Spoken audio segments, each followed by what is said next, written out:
Good evening. I am Amadin Ogbewe. Now, as the 2023 elections draw close, it has become very important to examine the candidates vying for the highest office in the land, the office of the President of the Federal Republic of Nigeria. Earlier this evening, I had a chat with the African Democratic Congress presidential candidate, Mr. Dumebi Kachikwu, on his plans for the country, the controversial nature of the primaries through which he emerged, allegations against him about tax evasion, his plans to solve insecurity. He speaks to me tonight about the radical need and the radical change that needs to happen for Nigeria to be rescued. All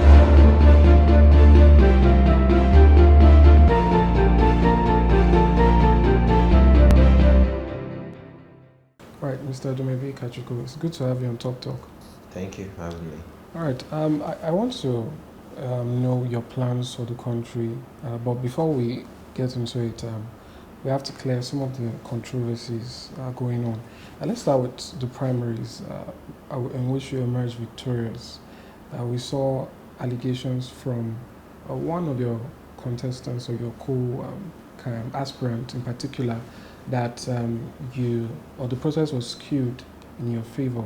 Some also alleging vote buying in some means or another. How do you respond to these allegations? In every contest, there will be winners and there will be losers.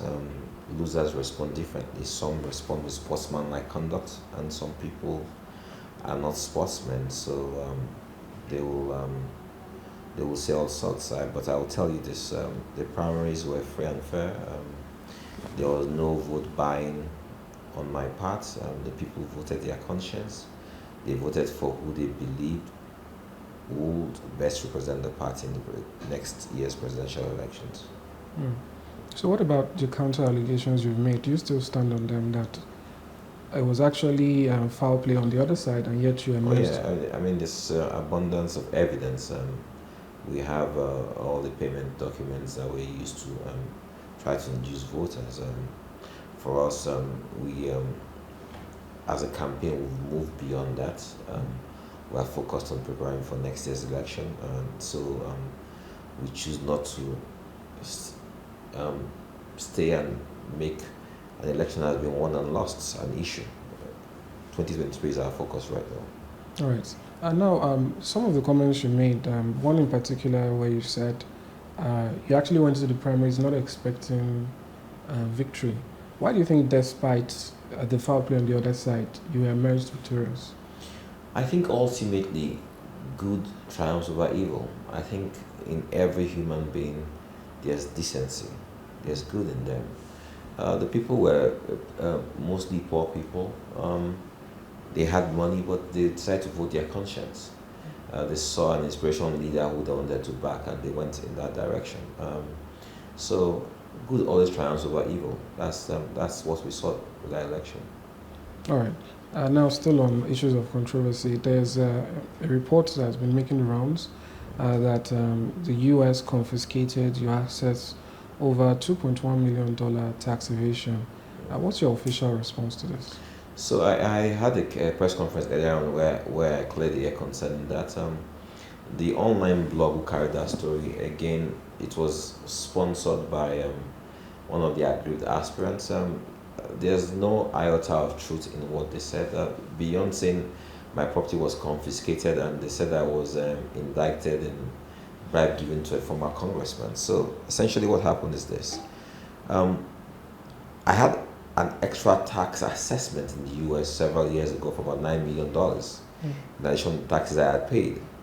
And I reduced this to about $2 million. And in the last $2 million, I decided with my lawyers that the best strategy to go with that was to enter a no contest. A no contest means that you accept the sum, and so the court enters into a default judgment because you're not contesting it. When the court enters that judgment, the next step for you to do is to then negotiate the sum. It's a standard practice. So when people are illiterate and they don't understand or they understand, but they choose to be funny. They say all manners of things. So I assure you that the judgment was entered, and the next stage after judgment is entered in the tax case is for the authorities to negotiate the collection of that sum, and that's what is going on. So the story was sensationalized. It was an untrue story that was sensationalized by also an aggrieved aspirant. Do you understand? They stood the truth on its head, but people are not stupid. Google is your friend, so when people Google and see how the tax procedure works, you can easily find out things for yourself. All right. So just for those who don't know, which of the aspirants? Sorry. Which of the aspirants did this? I don't. They can go find out for themselves. But we know it's one of the aspirants. I'm not naming names. Okay, but you're aware of who it is. Yes, I'm very well aware of who it is. Yes. All right. Let's move over now to your plans and proper. We'll start with the issue of petrol subsidy. Just about a day ago, or just less than a day ago, we saw an interview with the president, President Muhammadu Buhari, speaking on subsidy and all that. But let me just bring up some numbers now. Petrol subsidy payments grew by 349.42% from 350 billion naira in 2019 to 1.57 trillion naira in 2021. Now, what's your plan for subsidy? Because I will take out subsidy. Don't waste your time on that question. I will take out of subsidy. But President Muhammad Buhari also made similar. But it seems it's very difficult for a government to do it. Buhari never. Yeah, okay. They suggested they would, and when he came on board, he was told that subsidy affected the masses. He was thinking about the masses and how it will affect the masses. But the truth is that subsidy is just a corruption infested scheme. It never gets to the masses. If you look at the price of petroleum products in Lagos, Abuja is different from what you pay in the far east or far north. You understand? So there's no real subsidy. So subsidy should be taken out. The money should be reinvested into social infrastructure that will actually benefit the masses. So take out subsidy. That's my take on that. But don't you? What about the backlash? When you do that, automatically you might become the world's Nigeria's most hated Not president. necessarily. So when you don't understand the dynamics of petroleum pricing, subsidy, and all those things, it seems to you like it's going to become a problem. But if you think of the fact that right now, right, the price of petroleum products are high, we should be benefiting from that. But because we import most of the petroleum products we use, it is an issue. Nigeria should have moved away a long time ago from PMS into CNG or other gases for our vehicles, like they use in Iran, Pakistan, even I think some parts of Saudi Arabia and some other countries. They use gas. This can be produced more efficiently here. Our refineries are moribund. They don't work, right? So, and we've tried over and over again to make them work. They are not working. So maybe it's processing gas will be easier for us. It's cheaper. It's a more efficient product for the vehicles. So that will save us a lot of money if we go in that direction. But subsidy on PMS at this point is something that only exists for the rich and for those briefcase billionaires who are benefiting from it. It doesn't benefit the poor at all. All right. You've mentioned refineries. I'd like to know, would your administration also try, or would you offload it from the government? So refineries should be private sector run. Okay? NNPC right now is a private sector company. It should be private sector run, and they should be run efficiently by the private sector. If the Nigerian oil company is not running it efficiently, if it's a liability in their books, they should offload it and give it to people who will run it more efficiently. But we don't just have to keep on pumping money in there and it's not doing anything for Nigerians. All right. Now let's move over to another issue, which is the issue of insecurity. Again, I'll bring up some numbers. At least 3,478 people were killed, while 2,256 others were abducted across the country from December 2021 to June 15, 2022. Now, these are numbers for war-torn regions happening in Nigeria here. And now we're seeing or what people perceive as a new dimension of insecurity, which is the attacks we're now seeing in the southwest by terror groups that are, originally or normally seen in the north. Take for instance the Owo attack. So the point I'm trying to make here is that even though there's an insecurity problem now, in 8 months or 12 months time, if you should become the president, it probably might not be as it is. So what is your plan for insecurity? Because it's not something anyone can avoid anymore. The challenge we have right now is and was the body language of the president. We knew that terrorists were coming to our country. Some people felt they were of a certain ethnic stock, so they did nothing about it for too long. And then it got out of control. Now they've taken over most parts of Nigeria. They're in almost everywhere in Nigeria, and they are doing harm to our people. We are at war on multiple fronts all over Nigeria, and our security agencies are overwhelmed with dealing with insurgency and counterinsurgency. At this point, we need to arm all able-bodied men and women and take on these people. We need to flush them out of Nigeria. We need to secure our borders. We need to cleanse people from our farmlands, from our roads. We need to ensure that they know that Nigeria is an unprofitable place for them. Nigeria is a dangerous place. They can't make Nigeria dangerous for us. We'll make Nigeria dangerous for them. When they hear what we are doing to the people who've come into Nigeria, no one will think about coming to Nigeria. It's about what the leadership of Nigeria wants. If you're a committed leader to ridding your country of such menace, you rid your country of that menace. We're talking about the Nigerian military here. This Nigerian military that has secured many nations, ensured the peace in war-torn nations, gotten commendation from all over the world.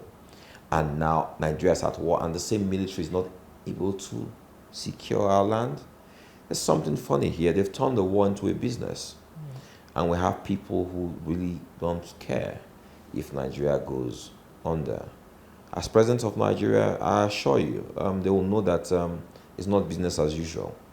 That's one thing they will know for sure. It's not business as usual. We'll rid our country of all these terrorists. We'll secure our land. We'll secure our borders. Our streets will be safe. Our women and men will be safe in their farmlands. Nigeria will not be the Nigeria it is today. But I think people are still interested in the how. I said something critical you probably didn't hear. Let me say this again.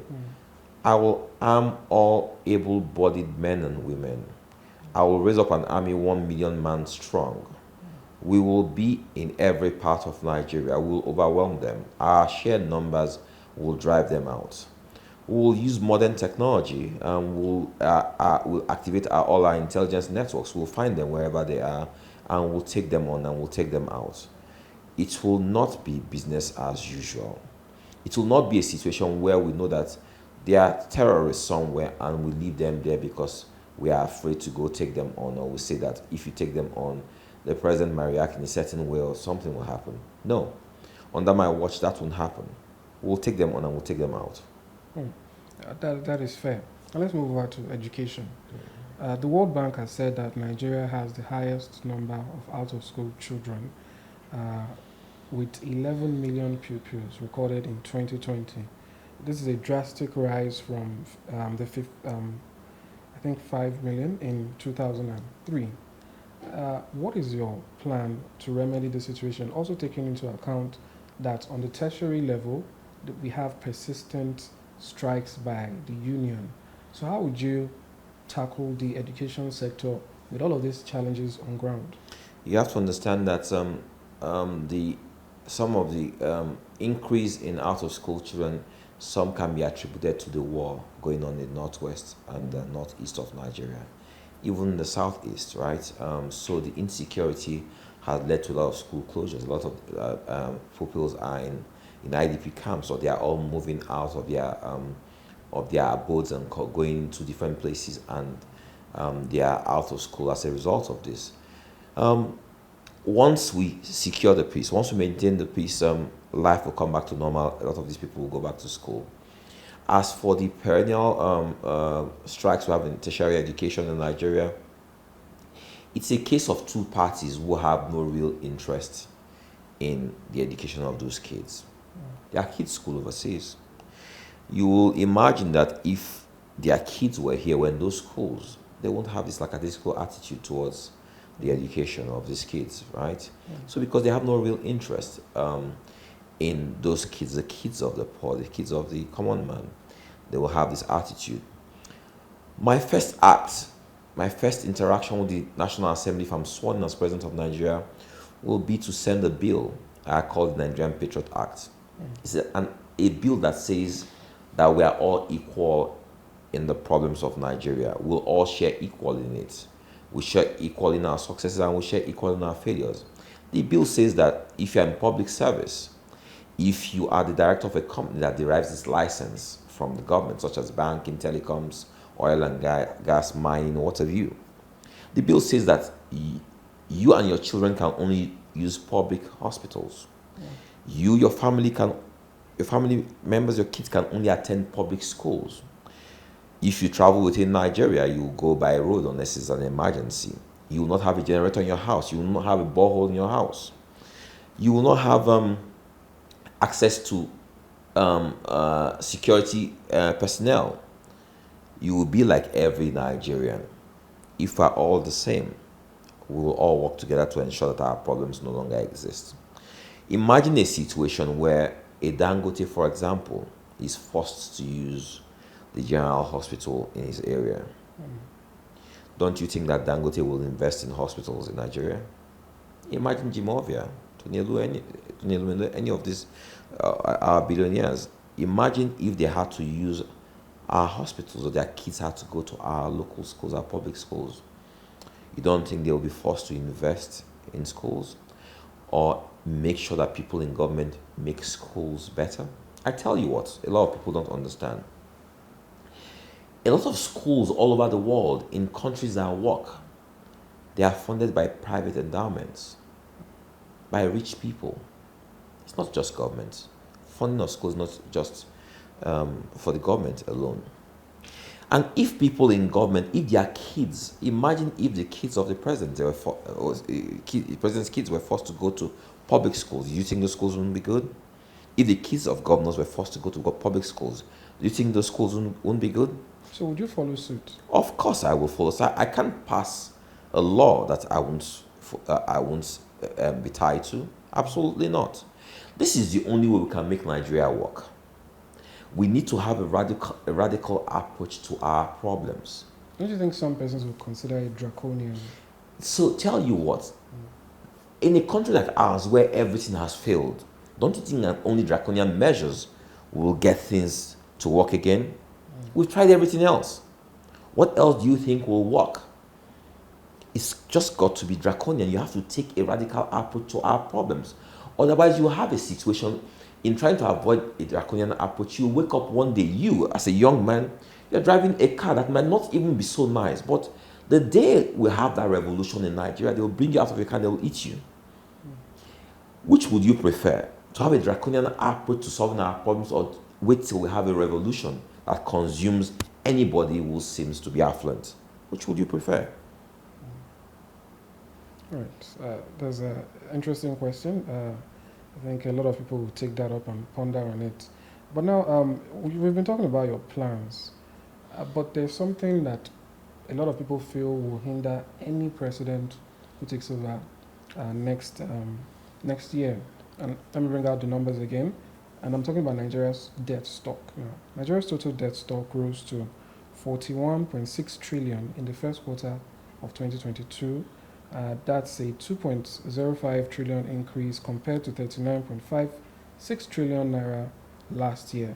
Now, how do you plan to achieve anything with what some persons might call a handicap? Even before you've done anything, you're already being held back. How would you pay back those loans if you would, and how would you generate revenue? A nation is a going concern like any business.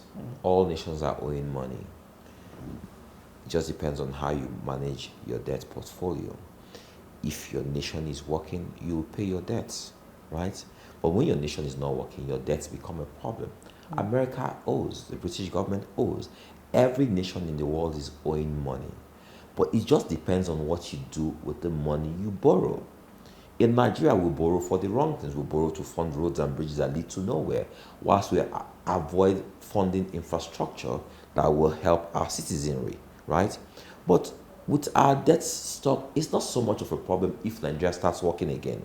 If Nigeria starts working again, then you are able to pay down your debt, and at the same time, you're able to renegotiate, right? So that is what we must do. We must make Nigeria work again and then renegotiate these debts and then start paying down on our debts. But I just don't think people make song and dance about our debts, but all nations owe. The challenge we have is that we are now forced to pay what was not used for Nigerians. What was not used spent efficiently on Nigerians. And it's a shame that you and I have to pay debts that we might not even have consumed, that have gone into private pockets. But that is the shame of Nigeria. And obviously we'll audit every single transaction and make sure that whatever we are paying is monies that we legitimately owe. All right, what about generation of revenue? How do you bring money back into It's very simple. Make Nigeria work for everyone. We have 40 plus million people out of work in Nigeria. I assume those people were working. I assume those people were working and each person was paying 5,000 naira in taxes every month. Do you know how much of that, how much money the government will make it? Imagine if the middle class was brought back to life in Nigeria. They are the engine room of any society. They've been completely wiped out. The price of diesel today is about 800 naira a litre of diesel, right? You look at the government that has increased by about 50% cost of clearing goods into Nigeria, right?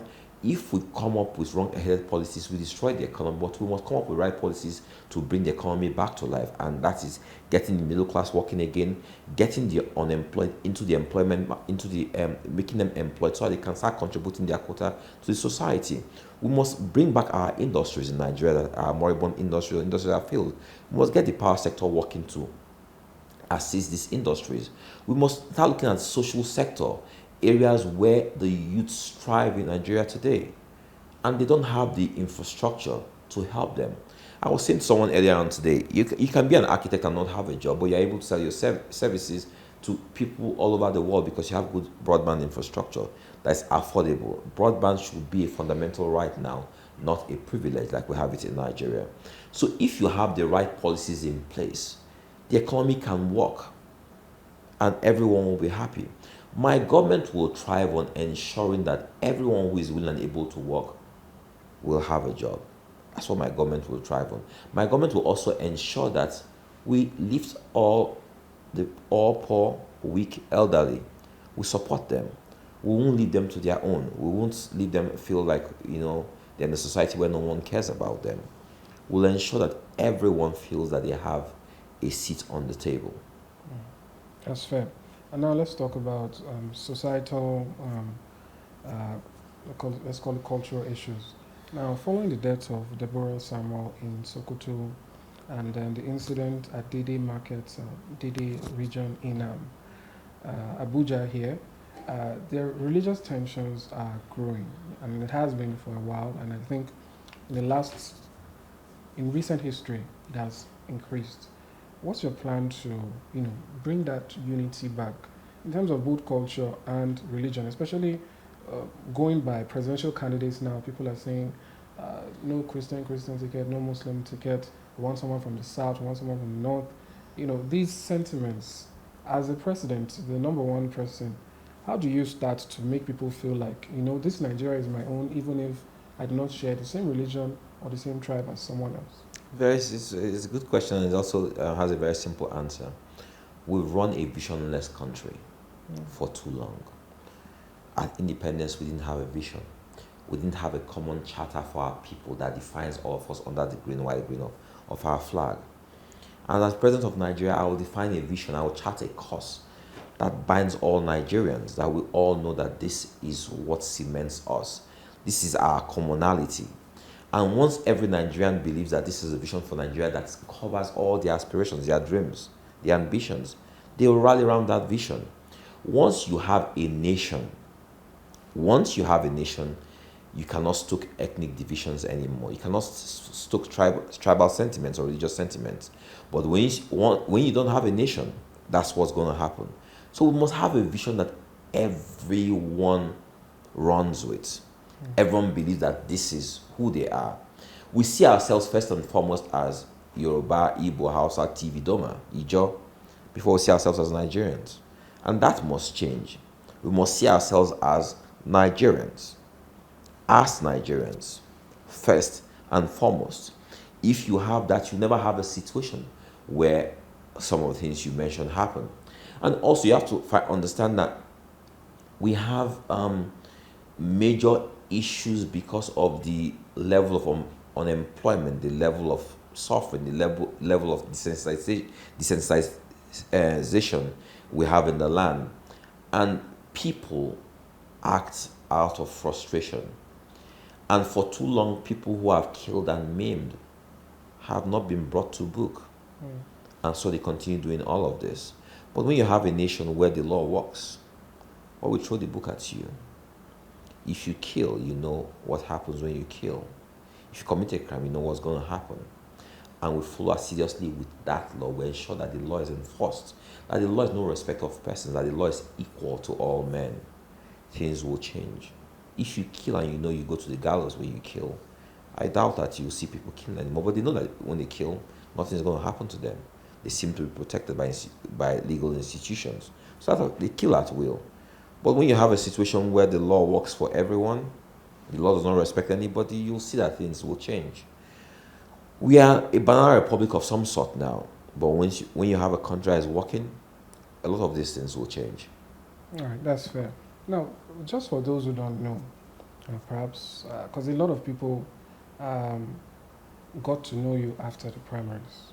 I think we ran a poll recently about one of the most surprising things during this period, and your poll actually took the lead, your emergence as candidate.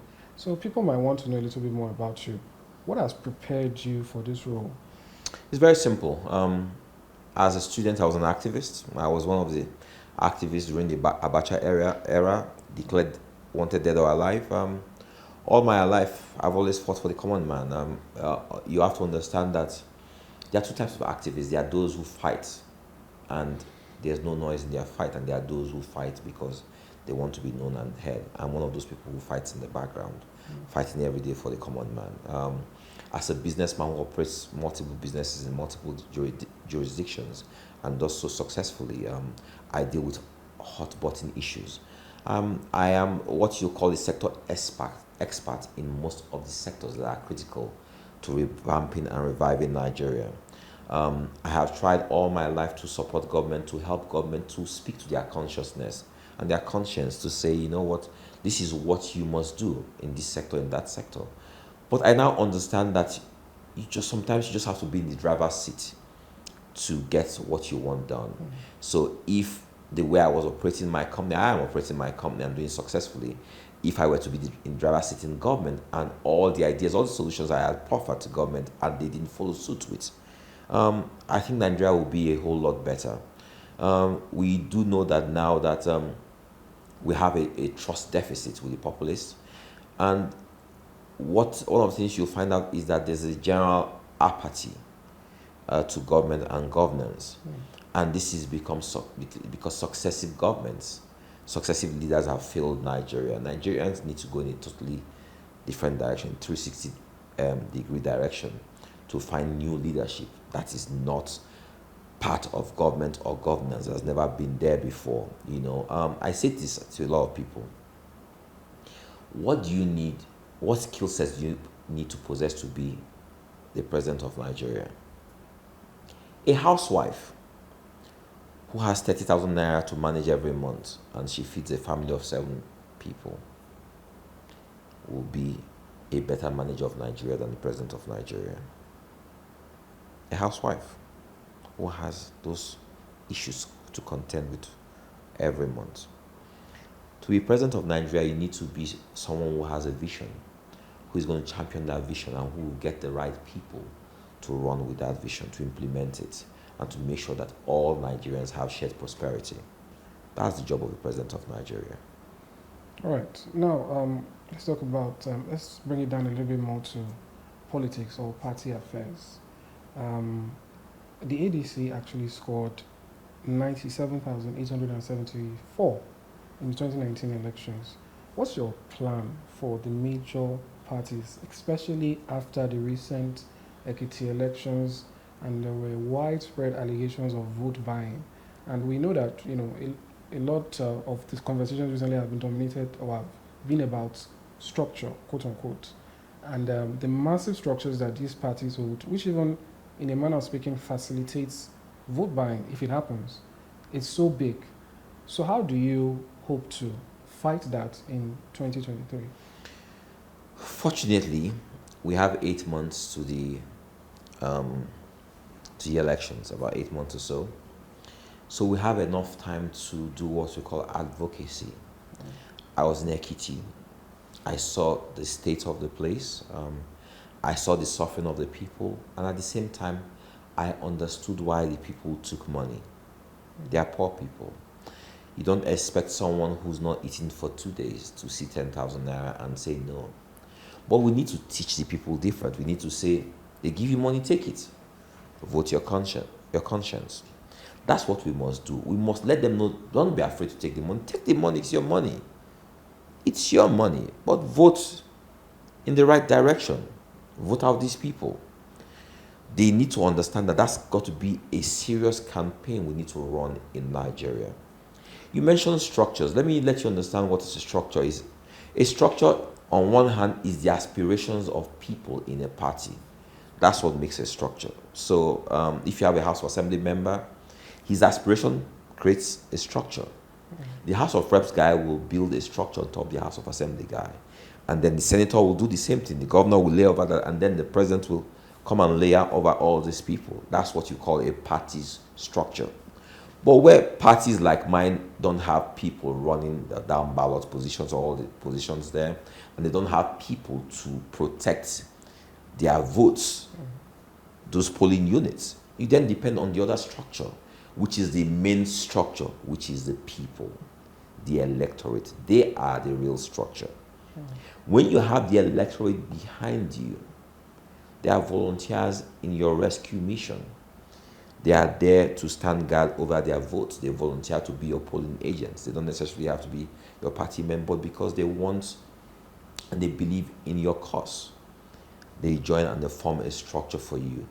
That's what parties like mine, that's what we're doing, that's what the SDP is doing, that's what you can see people like Peter B doing right now. We're trying to rally Nigerians to form a structure around our vision. That is the real structure. So is there a hope of, you've mentioned other people, is there a hope of a coalition? Do you see yourself stepping down for anybody or others, convincing others to step down for you? Tell you what, right? If we have a common vision, right? Once we have a common vision, it's not about who is president of Nigeria, it's about what happens to Nigeria. And what you will see in most of us who are of the lesser known parties is that our vision is about salvaging Nigeria. It's a rescue mission, right? So ultimately, as we approach the elections, we'll all assess our strengths in the field and we'll all have critical conversations towards what we should do and how we should approach the elections. But conversations will always happen, even with the better known parties. They will all have conversations because it's all about forming and forging alliances. All right, so finally, just a simple question. Will you be, if you haven't already, declaring your assets, as we've seen with the SDP candidates, Serap, would I say dared or challenged the candidates to all declare their assets? Would you be following suit? You must understand that those of us in the private sector have no qualms whatsoever in declaring our assets. We are not in government, we've not been in government. So you find that there's no one in the private sector who has any issues declaring their assets. It's only people who've operated in government, who filled forms before with the Code of Conduct Bureau, who have issues with this. But people like us, no issues. We'll declare our assets in a jiffy. Do you understand? There's nobody in the private sector who has any issues whatsoever with declaring his assets? No one. It's only those in government who have issues with that. The influence of the youth, especially after the Ekiti elections, some of them started saying they're, they lost their zeal. We can do all we want, we can make all this noise, and someone will just bring money and change the thing. How much influence do you think youths will have in this election?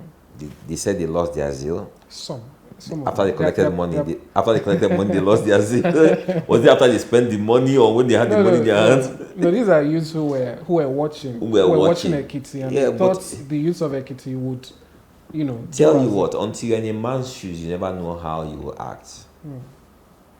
I don't judge those people. That's why I said to you, until you experience what they have experienced, you'll never know how you will act. So let's not judge them harshly. But what we must say is that when they offer you money, take the money and vote in the right direction. All right, thank you very much. You're welcome. Enjoy the interview with you. Thank you. All right. All right.